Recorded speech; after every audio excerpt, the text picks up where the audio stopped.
हाँ जी students, good evening everyone. बेटे ਆਪਾਂ ਨੇ ਲਾਸਟ ਕਲਾਸ ਦੇ ਅੰਦਰ ਬਾਇਓਲੋਜੀਕਲ ਕਲਾਸੀਫਿਕੇਸ਼ਨ ਵਾਲਾ ਚੈਪਟਰ ਯਾਨੀ ਕਿ ਯੂਨਿਟ 1 ਦਾ ਚੈਪਟਰ ਨੰਬਰ 2 ਸ਼ੁਰੂ ਕੀਤਾ ਸੀਗਾ। ਠੀਕ ਹੈ, ਬਾਇਓਲੋਜੀਕਲ ਕਲਾਸੀਫਿਕੇਸ਼ਨ। ਕੱਲ ਆਪਾਂ ਨੇ ਉਹਦੇ ਬੇਸਿਕਸ ਕਰ ਲਏ ਸੀਗੇ। ਐਜ਼ ਵੀ ਆਲ ਨੋ ਬੇਸਿਕਸ ਦੇ ਅੰਦਰ ਆਪਾਂ ਨੇ ਕੀ ਕੀਤਾ ਸੀ ਬੇਟੇ?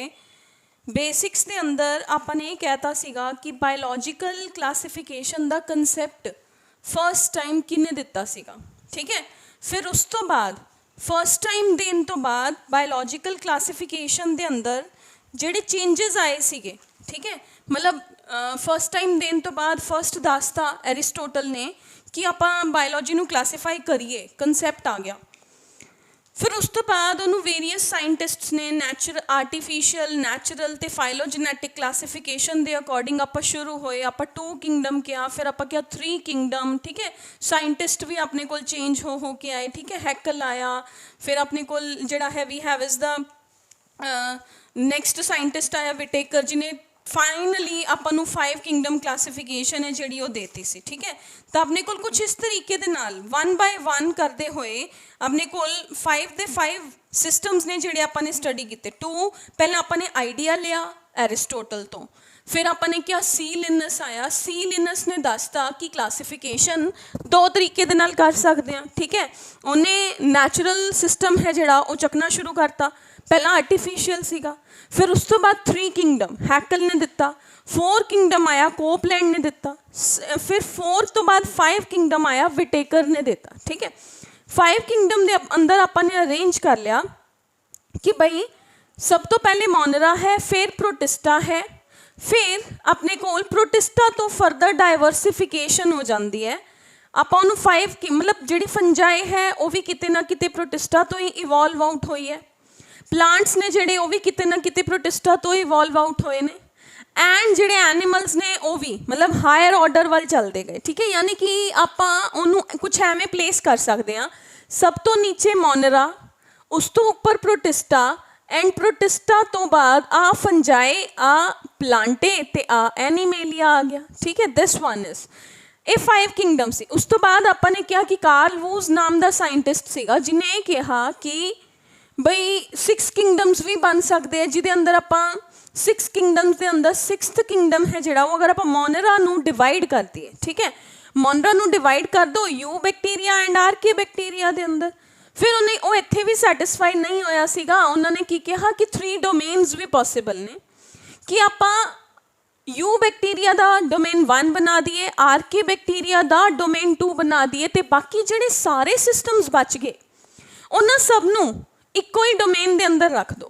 But that was not accepted system due to some circumstances. ठीक है, या मतलब वो पूरी तरह हजे उन्हें कंडीशंस नू फुलफिल नहीं सी किया। That is why the Whittaker है जोड़ा that was on the hit line, उन्हें 5 किंगडम्स के अंदर बायोलॉजी के सारे जीवां नू डिवाइड करता। ठीक है, द 5 किंगडम्स वर आपनू पता है 5 kingdoms were Monera, Protista, Fungi, Plantae and Animalia. ठीक है, हुन जनरलाइज्ड उन्हें जोड़े करैक्टर्स चूज करे सी। This is the table given in your NCERT book. ठीक है, मैं उतों ही चक्या है NCERT books and I drawn over here. ठीक है, केड़े केड़े 5 किंगडम्स ने बेटे? मोनरा है, प्रोटिस्टा है, फंजाई है, प्लांटे है एंड एनीमेलिया।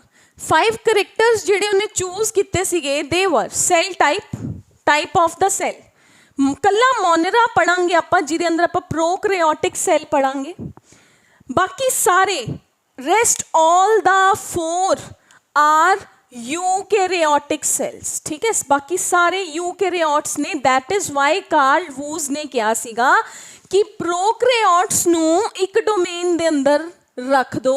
ठीक है, 2 डोमेन्स बना लो, सब तो पुराने वाले बैक्टीरिया, नवे वाले बैक्टीरिया, ते बाकी यूकैरियोट्स नू एक डोमेन दे अंदर ही प्लेस कर दो। बट जोड़ा RH विटेकर है वह आइडिया हजे भी चल रहा है कि मोनरा दे कोल प्रोकैरियोटिक सैल है, बाकी सब कोल यूकैरियोटिक सैल है। ठीक है जी, फिर आ जाओ सैल वॉल। जोड़ा मोनरा है वो कोल सैल वॉल प्रेजेंट हुंदी है, but that is made up of polysaccharides, sugars and amino acids. ठीक है, जो प्रोटीन्स फॉर्म करते हैं, मतलब sugars and proteins the wall present है, नॉन सेलुलोजिक। ठीक है, ਤਾਂ ਉਹਦੇ ਅੰਦਰ ਸੈਲੂਲੋਜ਼ ਨਾਮ ਦਾ ਕੰਪਾਊਂਡ ਹੈ ਜਿਹੜਾ ਉਹ ਪ੍ਰੈਜ਼ੈਂਟ ਨਹੀਂ ਹੋਊਗਾ।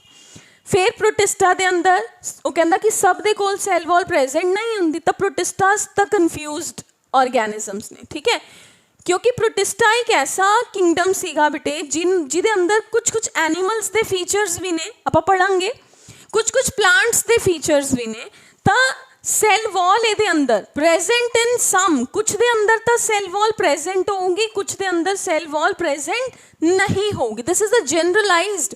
इस तो बाद आपां पूरे चैप्टर्स पढ़ांगे, Monera, Protista, Fungi, plant and Animalia, clear, पूरी डिस्क्रिप्शन। फिर आ जाओ फंजाई दे अंदर जिहड़ी सैल वॉल है वो सारियां च प्रेजेंट होगी, बट वो की होगी विदाउट सैलूलोज, ठीक है।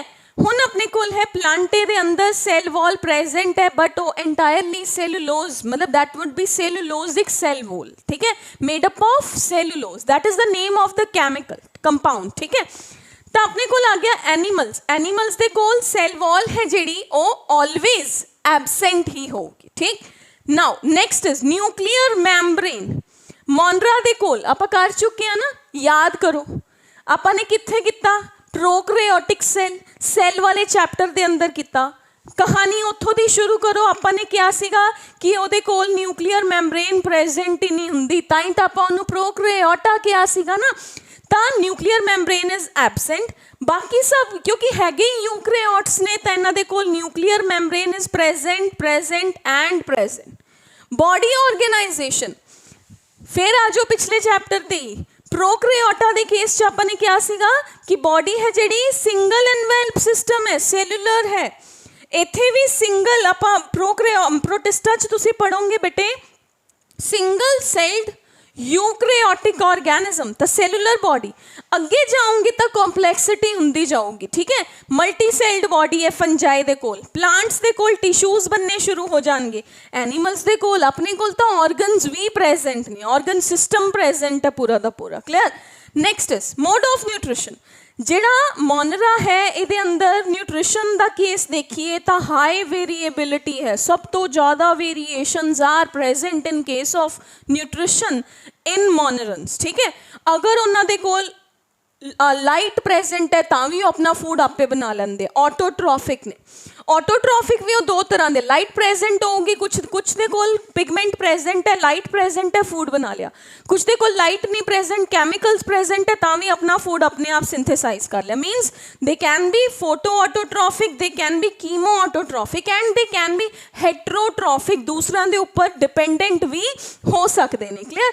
Next we have is the protista. Protista के अंदर ऑटोट्रॉफिक एंड हेट्रोट्रॉफिक, अगर पिगमेंट है तो फूड आपे बनाएंगे, नहीं प्रेजेंट तो दूसरे के ऊपर डिपेंडेंट हो जाएंगे। This is fungi, totally heterotrophic,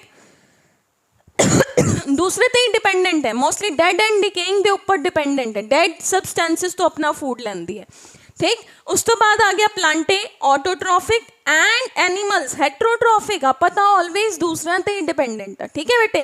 तो ये कुछ जनरलाइज्ड फीचर्स ने बेटे, ये थोनू अगर हुन नहीं भी क्लीयर हो रहे, एक जनरलाइज्ड चार्ट है जिदे बिहाफ ते RH विटेकर ने 5 किंगडम्स नू क्लासीफाई करता सीगा, ठीक है। 5 किंगडम्स दे अंदर ऑर्गेनिजम्स नू क्लासीफाई करता सी, क्लियर। ये आपां जदों आपां 5 किंगडम्स क्लीयर कर लांगे उदों ये चार्ट तुसीं अपने आप ही बना दोगे, ठीक है। हजे तो आपां नूं उन्हां दे फीचर्स पता नहीं हैगे ना, दैट इज़ वाई आपां एक जनरलाइज्ड चार्ट अपने सामने रख लिया कि आपां आ चीज़ां तां पढ़नियां ही पढ़नियां ने, क्लियर। तो लास्ट के अंदर आपां ये चार्ट दोबारा डिस्कस करांगे कि तुहानूं क्लीयर हो गया, ठीक है। तो एक जनरलाइज्ड है कि मोनरा दे फीचर्स आह ने, प्रोटिस्टा दे फीचर्स आ ने, फंजाई दे फीचर्स आ रहे, प्लांट्स दे आ रहे ते एनीमल्स दे फीचर्स आ रहे, ठीक है। हुन आपां ने कल क्या सीगा कि after discussing this table we will move on to the monera, but I am changing somewhere. मैं मोनरा अज नहीं कराऊंगी, वी विल गो फॉर कुछ एक्सेप्शंस ने बायोलॉजी के अंदर, कुछ ऐसे जीव भी सीगे जिन्होंने किसी भी कैटेगरी दे अंदर, किसी भी किंगडम दे अंदर कैटेगराइज नहीं किया जा सकता सीगा, ठीक है। तो वो सीगे वायरसेस, ठीक है, वायरॉन्स। प्रायंस, ठीक है, वायरॉइड्स है, प्रायंस ने, and we have is the lichens. कुछ ਐਵੇਂ ਦੇ ਜੀਵ ਨੇ ਜਿਹੜੇ ਕਹਿੰਦੇ ਕਿ ਨਾ ਤਾਂ ਆਪਾਂ ਉਹਨਾਂ ਨੂੰ ਉਹਨਾਂ ਦੇ ਫੀਚਰਸ ਦੇ ਅਕੋਰਡਿੰਗ ਨਾ ਤਾਂ ਮੋਨਰਾ ਦੇ ਅੰਦਰ ਪਲੇਸ ਕਰ ਸਕਦੇ ਹਾਂ, ਨਾ ਹੀ ਫੰਜਾਈ ਦੇ ਅੰਦਰ ਪਲੇਸ ਕਰ ਸਕਦੇ ਹਾਂ, ਨਾ ਹੀ ਉਹਨਾਂ ਨੂੰ ਪ੍ਰੋਟਿਸਟਾ ਦੇ ਅੰਦਰ ਰੱਖ ਸਕਦੇ ਸੀ, ਨਾ ਹੀ ਉਹਨਾਂ ਨੂੰ ਐਨੀਮੇਲੀਆ ਦੇ ਅੰਦਰ, ਤੇ ਨਾ ਹੀ ਉਹਨੂੰ ਪਲਾਂਟੇ ਦੇ ਅੰਦਰ ਰੱਖ ਸਕਦੇ ਸੀ। ਫਿਰ ਉਹਨਾਂ ਨੂੰ ਕੀ ਕੀਤਾ ਗਿਆ, ਬਾਇਓਲੋਜੀਕਲ ਕਲਾਸੀਫਿਕੇਸ਼ਨ ਦੇ ਲਾਸਟ ਦੇ ਅੰਦਰ ਰੱਖਤਾ ਕਿ these are such kind of the organisms which are exceptions, ਠੀਕ ਹੈ। ਤਾਂ ਉਹਨਾਂ ਐਕਸੈਪਸ਼ਨਸ ਦੇ ਅੰਦਰ ਬੇਟੇ ਆਪਾਂ ਫਰਸਟ ਸਟੱਡੀ ਕਰਾਂਗੇ ਵਾਇਰਸਿਸ, ਠੀਕ ਹੈ। ਵਾਇਰਸਿਸ ਕੀ ਸੀਗੇ, ਵਾਇਰਸਿਸ ਕਿਵੇਂ ਦੇ ਜੀਵ ਸੀਗੇ ਕਿ ਉਹਨਾਂ ਨੂੰ ਆਪਾਂ ਸਭ ਤੋਂ ਲਾਸਟ ਦੇ ਅੰਦਰ ਪਲੇਸ ਕਰ ਲਿਆ, ਠੀਕ ਹੈ। ਤਾਂ what are their characteristic features in terms of the biological classification, ਠੀਕ ਹੈ। ਤਾਂ ਆਪਾਂ ਸਭ ਤੋਂ ਪਹਿਲੇ ਬਾਇਓਲੋਜੀਕਲ ਕਲਾਸੀਫਿਕੇਸ਼ਨ ਦੇ ਅੰਦਰ ਕੁਝ ਐਸੇ ਆਰਗੈਨਿਜ਼ਮਸ ਦੀ ਸਟੋਰੀ ਦੇਖਦੇ ਹਾਂ ਬੇਟੇ ਜਿਨ੍ਹਾਂ ਨੂੰ ਸਾਰੇ 5 ਦੇ 5 ਕਿੰਗਡਮਸ ਦੇ ਅੰਦਰ ਪਲੇਸ ਹੀ ਨਹੀਂ ਕੀਤਾ ਜਾ ਸਕਦਾ ਸੀਗਾ, ਠੀਕ ਹੈ। ਤਾਂ ਆਪਣੇ ਕੋਲ ਟਰਮ ਆਏ ਵਾਇਰਸਿਸ, ਠੀਕ ਹੈ। ਆਪਾਂ ਸਭ ਤੋਂ ਪਹਿਲੇ ਸਟੱਡੀ ਕਰਦੇ ਹਾਂ ਵਾਇਰਸਿਸ। ਤਾਂ ਜਿਹੜੀ ਆਪਣੇ ਕੋਲ ਵਾਇਰਸ ਟਰਮ ਹੈ, ਵਾਇਰਸ ਟਰਮ ਹੈ ਉਹ ਕਿੰਨੇ ਦਿੱਤੀ ਸੀਗੀ, ਦ term virus was given by Pasteur, ठीक है। Pasteur ने ਦਿੱਤੀ ਸੀ, Pasteur has given the term viruses, Pasteur, Pasteur, Pasteur, ठीक है। Pasteur ने term ਦਿੱਤੀ वायरस। वायरस है की बेटे, वायरस का मतलब की है, वायरस का मतलब ਹੁੰਦਾ वैनम, वैनम का मतलब ਹੁੰਦਾ पॉइजन, मतलब they are such poisonous particles can cause disease in any way, ठीक है। ओ ऑलवेज मतलब एक ही ने स्ट्रिक्ट पैरासाइट्स ने बेटे, स्ट्रिक्ट पैरासाइट्स का मतलब की है, दे आर ऑब्लिगेट पैरासाइट्स, मतलब ऑलवेज कॉजिंग द डिजीजेस, ठीक है। पैस्चर ने टर्म दिता, उन्हें क्या, वायरस का लिटरली मीनिंग है पॉइजन, पॉइजन मतलब विच कैन, पॉइजन का मतलब ही डेथ कॉजिंग। एक एग्जाम्पल लो, आई देख लो कोविड कोरोना किन्ने लोगों की डेथ कॉज कर रहे हैं, ठीक है, वायरस है, ठीक है। सच इन्फेक्शियस पार्टिकल्स जो कि they can lead to the death. आप हिस्टरी जाइए तो पोलियो वायरस है, बहुत सारे डिजीजेस ने, आप सिर्फ ह्यूमन की गल कर रहे हैं, प्लांट्स के अंदर भी ने वायरस, वायरल डिजीजेस, ठीक है, ठीक है बेटे। तो virus term was given by Pasteur, literal meaning is poison, venom, ठीक है, and they are obligate parasites, strict parasites causing the diseases, ठीक है। हुण अपने को लाओ बेटे ਇਹਦੇ ਨਾਲ रिलेटेड कुछ होर टर्म्स भी ने। We have is the scientist DJ Ivanovsky, ठीक है। DJ Ivanovsky ने की ਕੀਤਾ ਸੀਗਾ, ਉਹਨੇ ਕਿਹਾ ਸੀਗਾ ਕਿ ਸਭ ਤੋਂ ਉਹਨੇ ਨਾ ਵਾਇਰਸ ਨੂੰ ਬੈਕਟੀਰੀਆ ਹੀ ਸਮਝਿਆ ਸੀਗਾ। ਉਹਨੇ ਕਿਹਾ ਸੀਗਾ they are the smallest microorganisms which can cause the infection and can pass through the bacteriological filters, ऐसे फिल्टर पेपर्स जिन्हां चो बैक्टीरिया नहीं पास करता, क्योंकि उस टाइम ते बैक्टीरिया नूं सब तो smallest infectious particle या सब तो smallest particles मन्निया जांदा सी, smallest organisms मन्निया जांदा सी। वो कहंदे कि they are even smaller than that, ठीक है। किन्ने क्या, DJ Ivanovsky, DJ Ivanovsky, इन्हें की कहा कि viruses are smaller micro organisms, they can pass through bacteriological filters, ठीक है। भी वो फिल्टर्स के थ्रू भी पास हो जाते हैं, इन्ने छोटे पार्टिकल्स ने, सच अ ग्रेट थिंग, ठीक है, to discuss and to study, clear. तो अपने को लाया microorganisms are infectious particles, smaller infectious agents or microorganisms, they can pass through the bacteriological filters. फिर अपने को लाया बेटे M.W. Beigerink. I am writing over here M.W. Beigerink. M.W. Beigerink.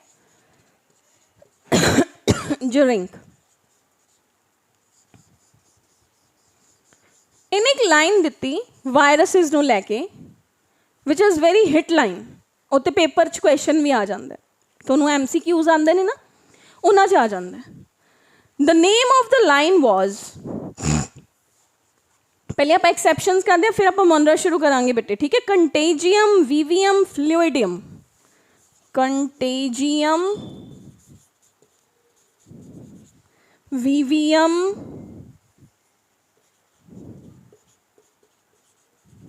फ्लूइडियम. मतलब की है कंटेजियम वीवियम फ्लूइडियम का मतलब है कि they are infectious non living agents, ठीक है, या infectious non living fluid, that is infectious highly infectious non-living fluid. non-living ਇਹਦੇ ਵੀ ਕਾਰਨ ਦੱਸਦੇ ਆਪਾਂ, ਕਿਉਂਕਿ ਕਿਸੇ ਪਹਿਲੇ ਕਨਫਿਊਜ਼ਨ 'ਚ ਸੀਗੇ ਕਿ ਇਹ ਲਿਵਿੰਗ ਹੈ ਕਿ ਨॉन ਲਿਵਿੰਗ ਹੈ, ਇੱਥੋਂ ਤੱਕ ਤਾਂ ਇਹਨੂੰ ਲਿਵਿੰਗ ਸਮਝਦੇ ਰਹੇ, ਫਿਰ ਇਹਨੇ ਕਿਹਾ ਵੀ ਇਹ ਨॉन ਲਿਵਿੰਗ ਹੈ, ਠੀਕ ਹੈ. ਨॉन ਲਿਵਿੰਗ ਕਿਵੇਂ ਪਤਾ ਚੱਲਿਆ? ਕਿਉਂਕਿ ਸਟੈਨਲੇ, WM ਸਟੈਨਲੇ ਨਾਮ ਦਾ ਸਾਇੰਟਿਸਟ ਸੀਗਾ, wear I should right WM Stanley ਨੇ ਕੀ ਕੀਤਾ, ਉਹਨੇ ਕਿਹਾ ਕਿ ਜਿਹੜਾ ਟੋਬੈਕੋ ਮੋਜ਼ੇਕ ਵਾਇਰਸ ਹੈ TMV, ਮੈਂ ਇਹਨੂੰ ਕ੍ਰਿਸਟਲਾਈਜ਼ ਕਰਕੇ ਦੇਖਦਾ, ਐਂਡ ਹੀ ਹੈਡ ਡਨ ਦਿਸ, ਕ੍ਰਿਸਟਲਾਈਜ਼ਡ, ਉਹਦੀ ਕ੍ਰਿਸਟਲਾਈਜੇਸ਼ਨ ਹੋ ਗਈ. ਕ੍ਰਿਸਟਲਾਈਜੇਸ਼ਨ ਕਿਹਦੀ ਹੁੰਦੀ ਹੈ, ਤੁਸੀਂ ਕੈਮਿਸਟਰੀ 'ਚ ਪੜ੍ਹ, ਜਿਹੜੇ ਨॉन ਲਿਵਿੰਗ ਪਾਰਟੀਕਲਸ ਨੇ ਉਹਨਾਂ ਦੀ ਕ੍ਰਿਸਟਲਾਈਜੇਸ਼ਨ ਹੁੰਦੀ ਹੈ, ਲਿਵਿੰਗ ਦੀ ਕ੍ਰਿਸਟਲਾਈਜੇਸ਼ਨ ਹੁੰਦੀ ਹੈ, ਆਪਾਂ ਆਪਣੇ ਸੈਲਸ ਕੱਢੀ ਉਹਨਾਂ ਨੂੰ ਕ੍ਰਿਸਟਲਾਈਜ਼ ਕਰਦੀ, तो क्रिस्टलाइज्ड हो गया. कन्फ्यूजन आ गई कि ये लिविंग है कि नॉन लिविंग है. फिर पता चलिया कि they are the inert particles. ये जो लिविंग होस्ट की बॉडी के अंदर है तो इन्फेक्शन कॉज करते हैं, डिजीज़ कॉज करते हैं, तो जदों ये बॉडी तो बाहर होंगे ने, एनवायरनमेंट के अंदर प्रेजेंट है, तो they are non living agents, they are considered to be as non living. So they are the sort of the inert particles, clear, that they are the sort of inert particles which are living inside the body of the host and non living outside the body of the host, clear. अपन इन्ना पता चल गया कि viruses की ने बेटे poisonous fluids ने जो कि non cellular highly infectious agents ने, ठीक है. तो ये सेल के अंदर लिविंग है, सेल के बाहर कि ने नॉन लिविंग ने, ठीक है जी, क्लियर. तो they are the microscopic non cellular infectious agents, clear. This is the definition of the viruses, clear. Term पता चल गई. हुण अपने को लाओ बई ਜਿਹੜੇ ਵਾਇਰਸਿਸ ਨੇ ਉਹਨਾਂ ਦੇ ਜਨਰਲ ਫੀਚਰਸ ਕੀ ਨੇ, ਕਲੀਅਰ, ਉਹਨਾਂ ਦਾ ਸਾਈਜ਼ ਕੀ ਹੈ, ਉਹਨਾਂ ਦੀ ਸ਼ੇਪ ਕੀ ਹੈ, ਕਲੀਅਰ. ਨਾਓ ਵੀ ਹੈਵ ਇਸ ਦਾ, but before going to that general features ਵੱਲ ਜਾਣ ਤੋਂ ਪਹਿਲੇ ਆਪਾਂ ਇਹ ਦੇਖਦੇ ਹਾਂ ਕਿ ਆਪਾਂ ਨੂੰ ਇਹ ਪਤਾ ਚੱਲਿਆ ਹੁਣੇ ਕਿ ਇਹਨਾਂ ਨੂੰ ਲਿਵਿੰਗ ਵੀ ਕੰਸੀਡਰ ਕੀਤਾ ਜਾ ਸਕਦਾ, ਨॉन ਲਿਵਿੰਗ ਵੀ. ਐਵੇਂ ਕਿਉਂ? why viruses are considered to be as living and non living, clear. ਹੁਣ ਆਪਾਂ ਦੇਖਦੇ ਹਾਂ ਵਾਇਰਸ ਦੇ ਕਿਹੜੇ ਫੀਚਰਸ ਨੇ ਜਿਹੜੇ ਇਹਨੂੰ ਕਹਿੰਦੇ ਆ ਕਿ ਲਿਵਿੰਗ ਹੈ, ਐਂਡ ਕਿਹੜੇ ਫੀਚਰਸ ਨੇ ਜਿਹੜੇ ਕਹਿੰਦੇ ਨੇ ਕਿ ਇਹ ਨॉन ਲਿਵਿੰਗ ਹੈ. Now we are discussing with the living and non living features of the viruses. living, ਇੱਥੇ ਲਗਾ ਲਓ नॉन लिविंग. ਇਹ डिफरेंसिस नहीं है बेटे, I am just writing the features over here कि ਕਿਹੜੇ फीचर्स करके वायरसिस ਨੂੰ लिविंग कहा जाता है ਤੇ ਕਿਹੜੇ फीचर्स करके वायरसिस ਨੂੰ नॉन लिविंग कहा जाता है. We are discussing the features, clear. ਹੁਣ लिविंग क्यों ने क्योंकि ये एबल ने they can cause the infections, क्योंकि इन्फेक्शियस फ्लूइड है, they can cause the infection. तो इन्फेक्शन कौन कर सकता है? जो लिविंग होगा, बैक्टीरिया इन्फेक्शियस हो सकता है। तो अगर वो लिविंग है ताई वो इन्फेक्शन कॉज करता है ना, तो they are considered to be living. हुन they are able to replicate, they are able to replicate but within the body of the host, ठीक है, but with the help of host। ये अपने आप तो मल्टीप्लाई नहीं कर सकते, but they can multiply, they can replicate. तो रेप्लीकेट तो लिविंग चीज़ें ही कर दी ने ना, डीएनए, ह्यूमन का डीएनए रेप्लीकेट कर रहे। क्लियर? ਆਪਾਂ ਹਿਊਮਨਸ ਆਪਾਂ ਰੈਪਲੀਕੇਟ ਕਰ ਰਹੇ ਹਾਂ, ਆਪਣੀ ਪ੍ਰੋਜਨੀ ਬਣ ਰਹੀ ਹੈ, ਕਾਊਜ਼ ਨੇ ਉਹਨਾਂ ਦੀ ਬਣ ਰਹੀ ਹੈ, ਡੌਗਸ ਨੇ ਉਹਨਾਂ ਦੀ ਬਣ ਰਹੀ ਹੈ, ਤਾਂ ਇਹਨਾਂ ਦੀ ਪ੍ਰੋਜਨੀ ਬਣ ਰਹੀ ਹੈ ਨਾ। ਤਾਂ ਇਹਦਾ ਮਤਲਬ ਚਾਹੇ ਹੋਸਟ ਦੇ ਅੰਦਰ ਕਰ ਰਹੇ ਆ ਪਰ ਇਹ ਕਰ ਤਾਂ ਰਹੇ ਨੇ। ਉਸ ਤੋਂ ਇਲਾਵਾ ਦੇ ਹੈਵ ਜੈਨੇਟਿਕ ਮਟੀਰੀਅਲ, ਇਹਨਾਂ ਦੇ ਕੋਲ ਡੀਐਨਏ ਆਰਐਨਏ ਪ੍ਰੈਜ਼ੈਂਟ ਹੈ। ਅਗਰ ਡੀਐਨਏ ਆਰਐਨਏ ਪ੍ਰੈਜ਼ੈਂਟ ਹੈ ਤਾਂ they are considered to be as living. ਠੀਕ ਹੈ, ਉਸ ਤੋਂ ਬਾਅਦ ਇਹਨਾਂ ਦੇ ਕੋਲ ਕੁਝ ਐਨਜ਼ਾਈਮਸ ਵੀ ਪ੍ਰੈਜ਼ੈਂਟ ਨੇ, ਜਿਵੇਂ ਕਿ ਵੀ ਹੈਵ ਰਿਵਰਸ ਟ੍ਰਾਂਸਕ੍ਰਿਪਟੇਜ਼ ਨਾਮ ਦਾ ਐਨਜ਼ਾਈਮ, ਜੋ ਕਿ ਸੈਂਟਰਲ ਡੋਗਮਾ ਨੂੰ ਹੀ ਉਲਟਾ ਕਰ ਦਿੰਦਾ। ਡੀਐਨਏ ਤੋਂ ਆਰਐਨਏ ਬਣ ਰਿਹਾ ਸੀ, ਆਰਐਨਏ ਤੋਂ ਪ੍ਰੋਟੀਨਸ ਬਣਦੇ ਆ।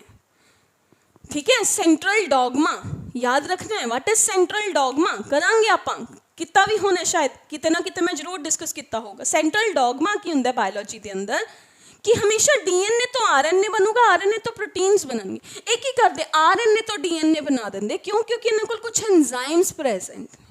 Clear? Now next feature is इन्हों दे कोल म्यूटेशन करन दी पावर होंगी ना। What is mutation? म्यूटेशन होंगे changes. Change is the law of the nature.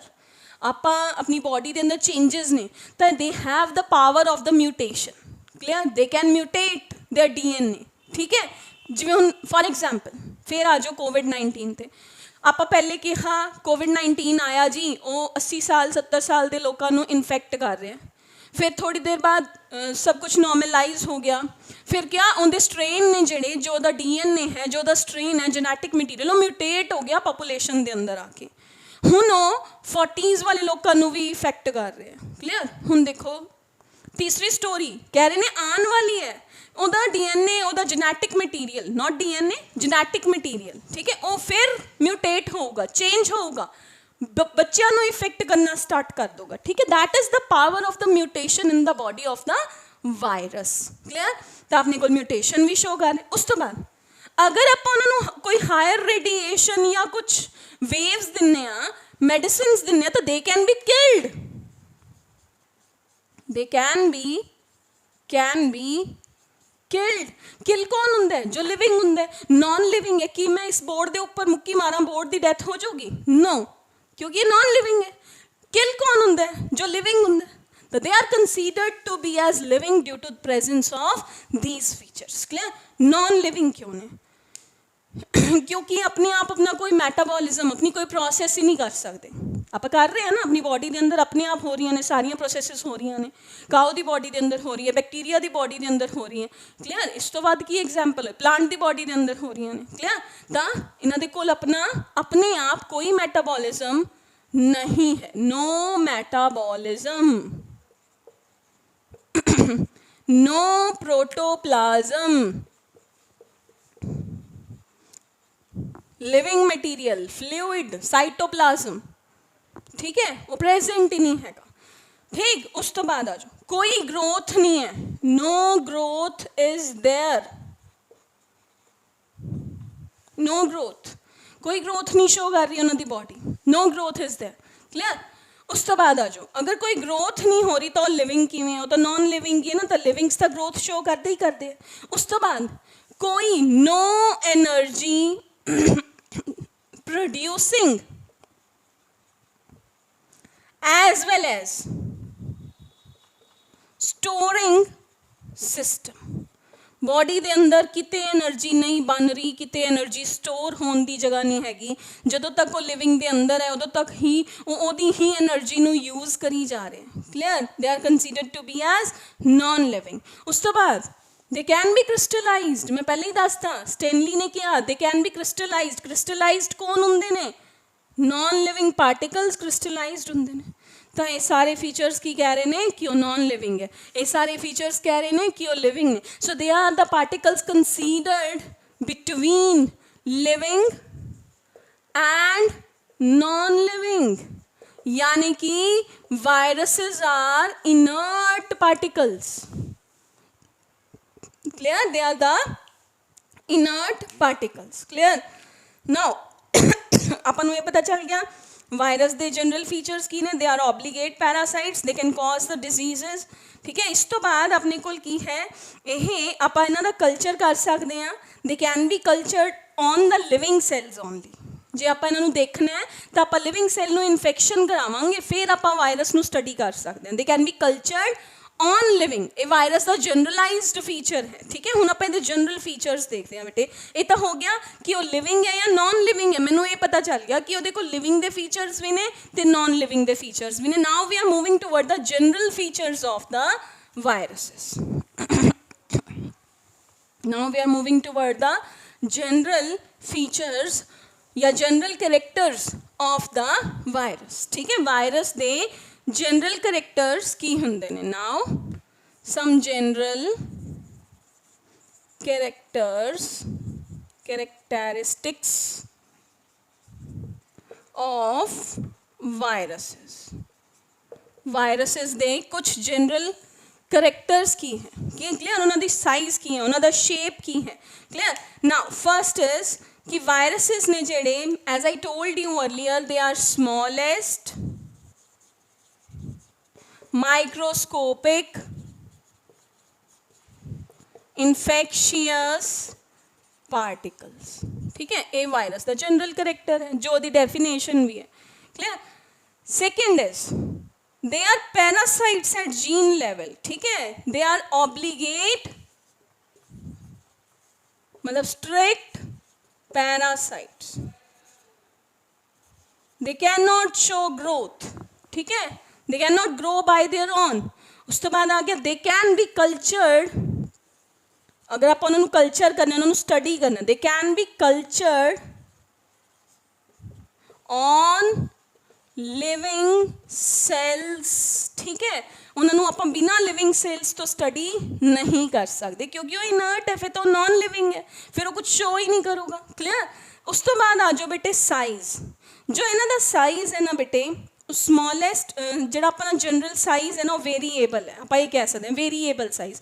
किसी वायरस का साइज तो 10 नैनोमीटर है, किसी वायरस का साइज 100 नैनोमीटर है। ठीक है, nanometre not micrometre, I am writing is micrometre, this is NM, nanometre. ठीक है, तो वेरिएबल साइज है। Clear? Viruses have variable sizes. Smallest virus का साइज है 10 नैनोमीटर, जो कि वी कैन कॉल, जो कि foot and mouth disease cause करता है कैटल्स के अंदर। क्लियर? शेप्स भी वेरिएबल है, sizes variable, size variable, shape भी तो वेरिएबल है। कुछ वायरसेस दी शेप हेलिकल है। हेलिकल मतलब कुछ एवें दी शेप शो करते। ठीक है, कुछ दी शेप क्यूबॉइड है, कुछ दी शेप बाइनल है। ठीक है, और क्यूबॉइड और बाइनल कह लो, cuboid. some have the helical shape, some have the cuboidal shape, some have spherical shape। spherical मतलब राउंड शेप्स ने जड़ियाँ वो कुछ दे अंदर होणगियां। ठीक है, पैथोजेनिक पार्टिकल्स ने। उस तो बाद इन्हां दे कोल कोई इरिटेबिलिटी वाला रिस्पॉन्स, मतलब रिस्पॉन्स नहीं शो करते, इस करके भी ये लिविंग नहीं है। क्लियर? तो ये वायरस दे की आगे जनरल कैरेक्टरिस्टिक फीचर्स आ गए। हुण आपां स्ट्रक्चर ऑफ द वायरस देखते हैं। स्ट्रक्चर की कहंदा बेटे वायरस दा। ठीक है, वायरस दा स्ट्रक्चर की कहंदा। स्ट्रक्चर कहता है कि वायरस दे, अगर मैं जनरलाइज्ड, जिवें आपां कोरोना दी तुसीं सोशल मीडिया के उपर वायरल फोटोज़ देखते हो, है ना, उस टर्म के अंदर अगर आप देखिए ਤਾਂ ਸਭ ਤੋਂ ਬਾਹਰ ਨਾ ਕੁਛ ਐਵੇਂ ਦਾ ਇੱਕ ਐਨਵੈਲਪ ਬਣਾਇਆ ਪਿਆ ਹੁੰਦਾ ਹੈ, ਉਹਦੇ ਉੱਪਰ ਐਵੇਂ ਦੇ ਡਰਾਵਨੇ ਪਾਰਟੀਕਲਸ ਲੱਗੇ ਪਏ ਹੁੰਦੇ ਨੇ, ਹੈ ਨਾ। ਤੁਸੀਂ ਗੂਗਲ ਦੇ ਉੱਪਰ ਹੁਣ ਤਾਂ ਵੈਸੇ ਕੁਛ ਐਵੇਂ ਦਾ ਸਟਰਕਚਰ ਦੇਖਦੇ ਹੋ, ਠੀਕ ਹੈ। ਤਾਂ ਵਾਇਰਸ ਦੇ ਸਭ ਤੋਂ ਬਾਹਰ ਕਹਿੰਦੇ ਕਿ ਐਨਵੈਲਪ ਪ੍ਰੈਜ਼ੈਂਟ ਹੁੰਦਾ, ਬਟ ਜਿਹੜਾ ਐਨਵੈਲਪ ਹੈ ਨਾ ਉਹ ਸਾਰੇ ਵਾਇਰਸਿਸ ਦੇ ਉੱਪਰ ਪ੍ਰੈਜ਼ੈਂਟ ਨਹੀਂ ਹੁੰਦਾ, ਠੀਕ ਹੈ। ਐਨਵੈਲਪ ਕੀ ਹੈ? Some of the viruses possess the thin loose covering, ਉਹਨੂੰ ਕਹਿੰਦੇ ਆ ਐਨਵੈਲਪ, ਠੀਕ ਹੈ ਜੀ। ਤਾਂ ਐਨਵੈਲਪ ਹੈ ਜਿਹੜਾ ਉਹ ਬਣਿਆ ਕਾਹਦਾ ਹੁੰਦਾ ਹੈ? that is made up of proteins, carbohydrates and lipids ਦੀ ਇੱਕ ਪਤਲੀ ਜੀ ਲੇਅਰ ਪ੍ਰੈਜ਼ੈਂਟ ਹੈ ਵਾਇਰਸ ਦੀ ਬਾਡੀ ਦੇ ਬਾਹਰ, ਜਿਹਨੂੰ ਕਹਿੰਦੇ ਆ ਐਨਵੈਲਪ, ਠੀਕ ਹੈ।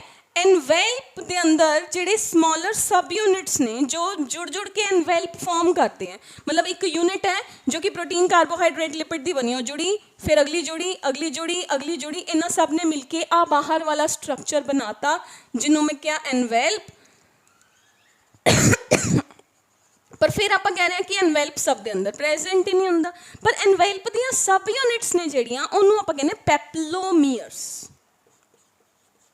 पेप्लोमीयर्स, ठीक है। Peplomers are the units, peplomers are the units which form the envelope of the virus.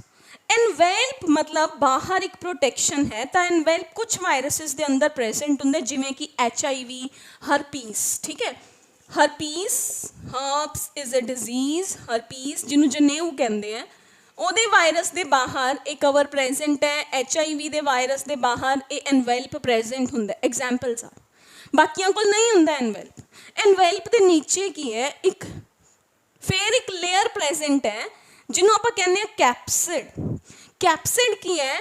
Again ਇੱਕ ਪ੍ਰੋਟੀਨਸ ਦਾ ਹੀ ਕੋਟ ਹੈ ਜਿਹਦੇ ਅੰਦਰ ਜੈਨੇਟਿਕ ਮਟੀਰੀਅਲ ਹੋਗਾ, ਯਾਨੀ ਕਿ ਇਹਦੇ ਕੋਲ ਨਿਊਕਲੀਅਰ ਦੇ ਬਾਹਰ ਨਿਊਕਲੀਅਸ वाला स्ट्रक्चर नहीं प्रेजेंट, सिर्फ एक प्रोटीन दी आउटर मैमब्रेन है जिहदे अंदर इहदा जेनेटिक मटीरियल पिया है, ठीक है। आलो जी आ एवें दे कैप्सोमर्स हुंदे ने, ये पेप्लोमर्स सीगे, एनवेल्प बनाया सी जिन्हां ने, जिहड़े कि प्रोटीन्स दा कैप्सिड बनाणगे। कैप्सिड हर वायरस दे कोल प्रेजेंट होगा, capsid will be present in every virus, capsid, ठीक है।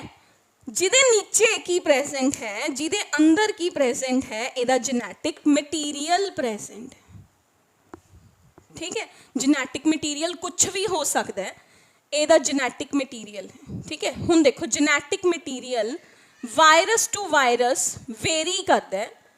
Genetic material could be double stranded DNA जो कि डबल स्ट्रैंडेड हो, ठीक है। कुछ वायरसेस के अंदर सिंगल स्ट्रैंडेड DNA जो कि सिंगल स्ट्रैंडेड है, double stranded dsRNA and single stranded RNA। That is why every virus is different, genetic material ही डिफरेंट है, ताई तो दवाइयां नहीं मिल रही होंदियां, ठीक है। तो जेनेटिक मटीरियल डिफरेंट, क्लियर। तो अपने कोल की आ गया? सब तो बाहर एनवेल्प है, एनवेल्प पेप्लोमर्स का बनया होया हुंदा, पेप्लोमर्स का दे बने प्रोटीन्स, कार्बोहाइड्रेट्स एंड लिपिड्स। तो एनवेल्प हर वायरस के ऊपर प्रेजेंट नहीं हुंदा, सम of the viruses have envelop. Envelop के नीचे की है? एनवेल्प के नीचे कैप्सिड प्रेजेंट है जो कि प्रोटीन्स का बनया होया है।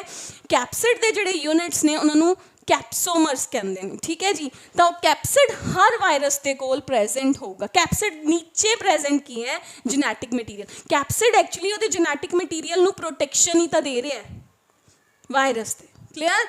तो अपने कोल की आ गया बेटे? Capsid is the protein coat that surrounds the smaller portion of nucleoid and इहदे कोल अगर एक दो एंजाइम्स प्रेजेंट ने तो उन्होंने वो प्रोटेक्ट करता है, तो उन्होंने आप की कहने हैं कैप्सोमर्स कहने। कैप्सिड के यूनिट्स नू की किया जाता है? कैप्सोमर्स। तो इहदा नीचे की है? न्यूक्लियोइड है जो कि इहदा जेनेटिक मटीरियल है जो कि double stranded DNA, single stranded DNA, double stranded RNA and single stranded RNA हो सकता है। इस तो इलावा as I told you early clear कि ये कोल एक दो एंजाइम्स ने जिहड़े 1 2 3 मतलब बहुत ज़्यादा एंजाइम्स नहीं होंगे अगर ये कोल एंजाइम्स प्रेजेंट ने तो ये नीचे ये एंजाइम्स प्रेजेंट होंगे this is the generalised structure of a virus generalised कि अगर आप किसी वायरस नू डिस्क्राइब करना है तो अपने को आ पार्ट आप डिस्क्राइब करांगे कि सब तो बाहर एनवेल्प है जो कि एक लूज कवरिंग है जो कि पैप्लोमर्स की बनी हुई है पैप्लोमर्स की ने कार्बोहाइड्रेट प्रोटीन्स ते लिपिड्स दे सबसटेंसिस ने ठीक है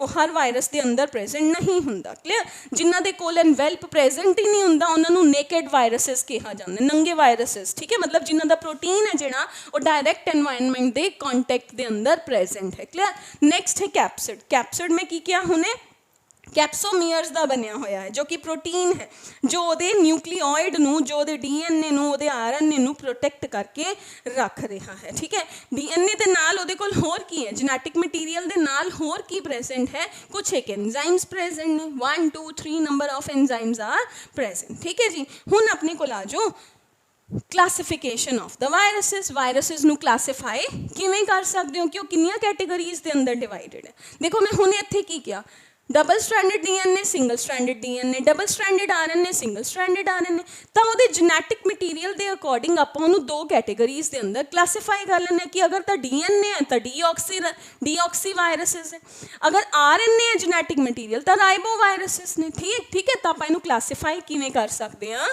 वायरस नू we can classify the virus on the behalf of its genetic material clear बेटे I think so one information is there virus के ना मेरे नोट्स अलग ने वो शायद मैं जेडे थोड़े प्रीवियस नोट्स दिते ने ना बायोलॉजिकल क्लासीफिकेशन मैं वो देना भुल गई क्लियर तो तुसी की करना है जिमें जिमें मैं लैक्चर करा रही हाँ तुसी उवें उवें अपनी नोटबुक्स के ऊपर पॉइंट बाय पॉइंट नोट करते जाना है that will be your notes clear ਜਿਹੜੇ ਨੋਟਸ ਨੇ ਉਹ ਮੈਂ ਤੁਹਾਨੂੰ ਅਗਲੇ ਚੈਪਟਰ ਦੇ ਨਾਲ ਦੇ ਦੂੰਗੀ ਕਿਉਂਕਿ ਫਿਰ ਤੁਹਾਨੂੰ ਇੱਕ ਪੇਜ ਦੇ ਨੋਟਸ ਲੈਣ ਦੁਬਾਰਾ ਆਉਣਾ ਪਊਗਾ I just don't want that ਤਾਂ ਤੁਸੀਂ ਜਿਹੜੇ ਮੈਂ 2-3 ਐਕਸੈਪਸ਼ਨਸ ਕਰਾਉਂਗੀ ਇਹਦੇ ਮੇਰੇ ਨੋਟਸ ਸੈਪਰੇਟ ਸੀਗੇ ਦੈਟ ਆਈ ਫੋਰਗੋਟ ਤਾਂ ਨੈਕਸਟ ਚੈਪਟਰ ਦੇ ਨਾਲ ਉਹ ਮੈਂ ਨੋਟਸ ਤੁਹਾਨੂੰ ਦੇ ਦੂੰਗੀ I will provide with the notes in the with the next chapter clear but for the time being क्योंकि मैं टेस्ट च पाऊँगी तो वो तुम अपने बनाओगे एज इट इज़ जिमें मैं बोल रही हाँ एज इट इज़ तुम उन्होंने नोट डाउन करते जो अपनी लैंग्वेज के अंदर and you can attempt in the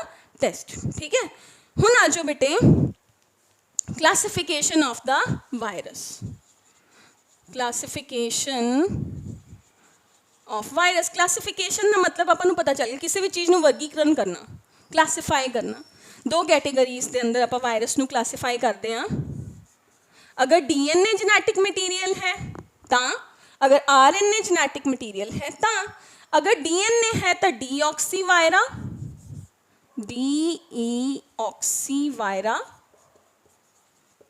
वायरा word use करते हैं बेटे वायरसिस दे ग्रुप लई ठीक है वायरा राइबो वायरा जिन्हां दे कोल जेनेटिक मटीरियल की है आरएनए है और राइबो वायरा हो गए deoxyvira and ribovira clear now we have is some of the examples कि वायरसिस ने जेड़े अगर वो प्लांट च डिजीज़ कॉज कर रहे हैं तो उन्होंने प्लांट वायरसिस कहा जाता है अगर वो एनीमल च डिजीज़ कॉज कर रहे हैं तो एनीमल वायरसिस ने यानी कि ह्यूमन च डिजीज़ कॉज कर रहे हैं डॉग च कर रहे हैं कैट च कर रहे हैं तो दे आर एनीमल वायरसिस अगर वो बैक्टीरिया को इन्फेक्ट कर रहे हैं तो they are term to be as bacterial viruses ठीक है यानी कि उन्होंने बैक्टीरियोफाजेस भी कहा जाता है clear on the behalf of their infection to the animals आप उन्होंने की कहने we can classify them into on the behalf of their mode of on the behalf of their infection अगर प्लांट च कॉज कर रहे हैं तो they are plant viruses animal च कॉज कर रहे हैं तो they are animal viruses bacteria च कॉज कर रहे हैं तो they are बैक्टीरियोफाजेस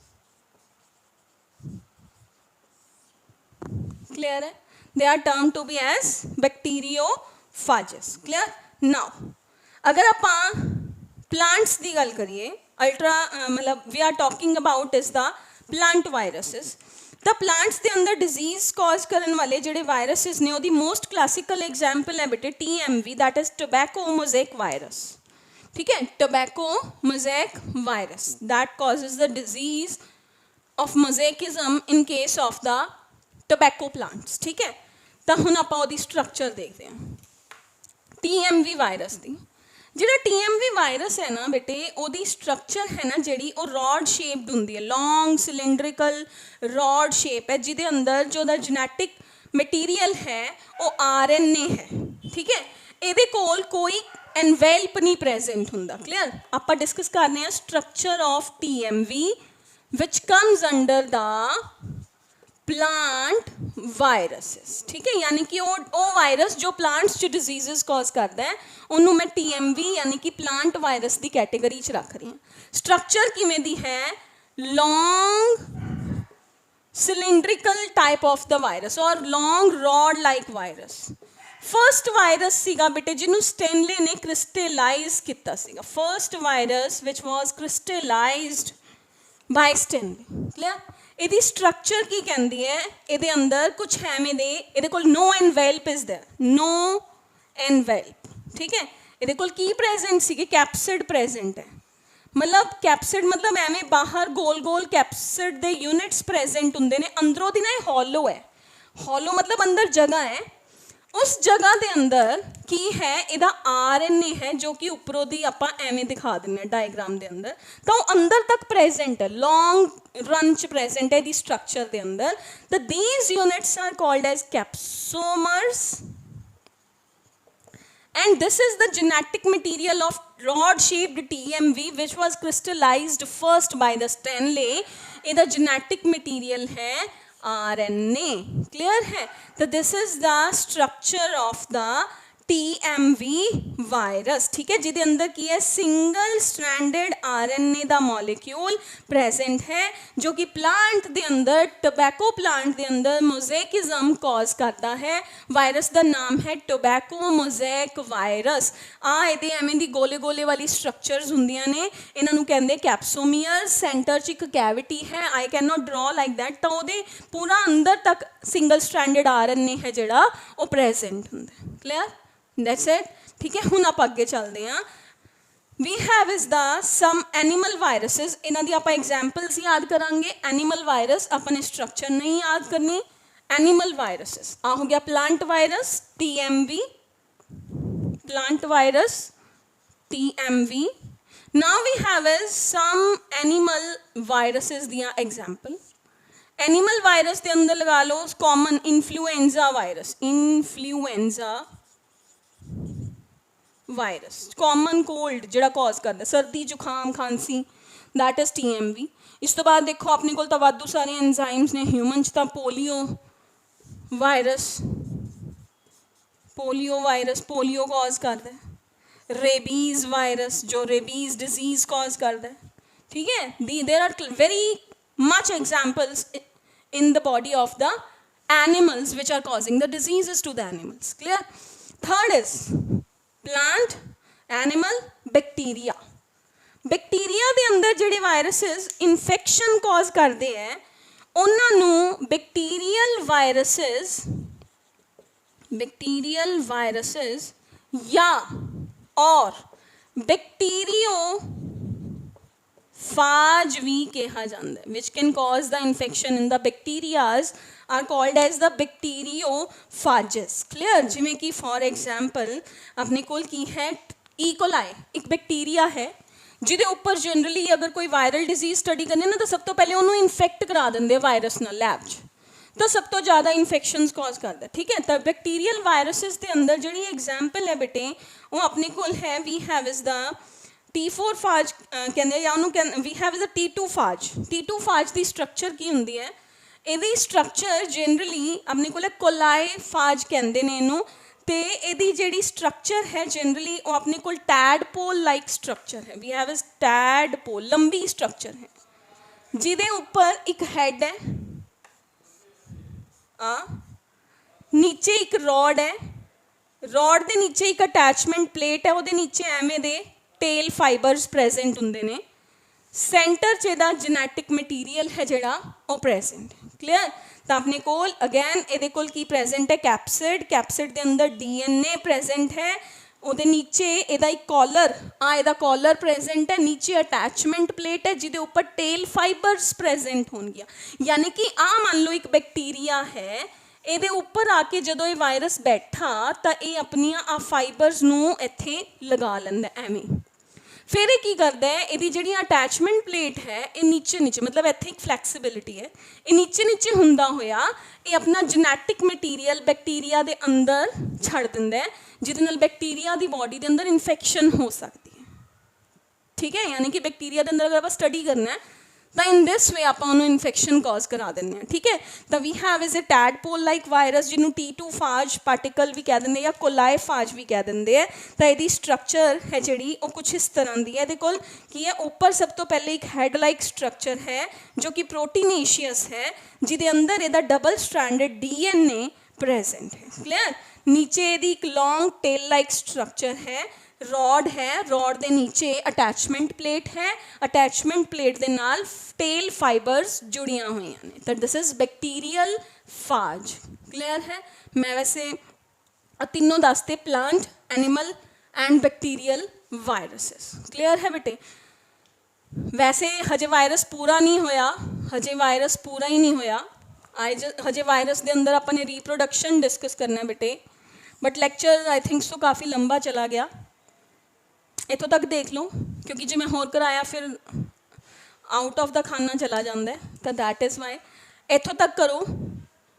reproduction in virus, ਕਿਉਂਕਿ ਆਰਟੀਕਲ ਲੰਬਾ ਹੈ ਨਾ, ਵਾਇਰਸ ਦੀ ਰੀਪਰੋਡਕਸ਼ਨ, ਵਾਇਰੋਇਡ ਤੇ ਪ੍ਰਾਇਓਨ 5-5 ਮਿੰਟ ਦੇ ਹੀ ਆਰਟੀਕਲਸ ਨੇ। ਦੈਨ ਇਜ਼ ਦ ਲਾਈਕਨਸ, ਥੋੜ੍ਹਾ ਜਿਹਾ ਲੰਬਾ ਹੈ, ਮਤਲਬ ਇਹਦੇ ਜਿੰਨਾ ਨਹੀਂ ਬਟ ਸਟਿਲ 15-20 ਮਿੰਟ ਲੱਗਣਗੇ ਉਹਨੂੰ ਕਰਨ 'ਤੇ, 15 to 20, ਮਤਲਬ ਆਪਾਂ ਨੈਕਸਟ ਲੈਕਚਰ ਦੇ ਅੰਦਰ ਇਹਨੂੰ ਕੰਪਲੀਟ ਕਰਦੇ ਹਾਂ। ਦੈਟ ਇਜ਼ ਦਾ ਉਹ ਜੀਵ, ਉਹ ਆਰਗੈਨਿਜ਼ਮਸ ਜਿਹਨੂੰ ਆਪਾਂ 5 ਕੈਟੇਗਰੀਜ਼ ਦੇ ਅੰਦਰ ਪਲੇਸ ਨਹੀਂ ਕਰ ਸਕਦੇ ਸੀ। ਕਲੀਅਰ, ਸਿਰਫ ਵਾਇਰਸ ਦੀ ਰੀਪਰੋਡਕਸ਼ਨ ਰਹਿ ਗਈ ਬੇਟੇ, ਬਾਕੀ ਵਾਇਰਸ ਕੰਪਲੀਟ ਹੋ ਗਿਆ। ਠੀਕ ਹੈ, ਤਾਂ ਆਪਾਂ ਰੀਪਰੋਡਕਸ਼ਨ ਆਫ ਵਾਇਰਸਿਸ ਹੈ ਜਿਹੜਾ ਉਹ ਨੈਕਸਟ ਕਲਾਸ ਦੇ ਅੰਦਰ ਤੇ ਵਿਦ ਰਿਮੇਨਿੰਗ ਆਰਟੀਕਲਸ, ਪ੍ਰਾਇਓਨਸ, ਵਾਇਰੋਇਡਸ ਐਂਡ ਲਾਈਕਨਸ ਉਹ ਪੂਰਾ ਕਰਾਂਗੇ। ਠੀਕ ਹੈ, ਤਾਂ ਇੱਥੋਂ ਤੱਕ ਦੇਖੋ, ਵਾਇਰਸ ਦੇ ਨੋਟਸ ਬਣਾਓ। ਅਗਰ ਕੋਈ ਚੀਜ਼ ਨਹੀਂ ਸਮਝ ਆਈ ਤਾਂ ਮੈਨੂੰ ਪੁੱਛ ਲਓ। ਠੀਕ ਹੈ, ਆਲਰੇਡੀ 47-48 ਮਿੰਟਸ ਹੋ ਚੁੱਕੇ ਹੈ, that is why I have to stop over here, ਕਿਉਂਕਿ ਫਿਰ ਆਈ ਥਿੰਕ 2 ਆਵਰਸ ਦਾ ਹੀ ਲੈਕਚਰ ਬਣ ਜਾਊਗਾ, ਤਾਂ ਫਿਰ ਉਹ ਤੁਹਾਨੂੰ ਵੀ ਨਹੀਂ ਕਲੀਅਰ ਹੋਣਾ। ਠੀਕ ਹੈ, ਤਾਂ ਇੱਥੋਂ ਤੱਕ ਆਪਣੀ ਜੋ ਵੀ ਡਾਊਟਸ ਹੋਏ you can clear with me. ਠੀਕ ਹੈ, ਥੈਂਕ ਯੂ ਸੋ ਮਚ।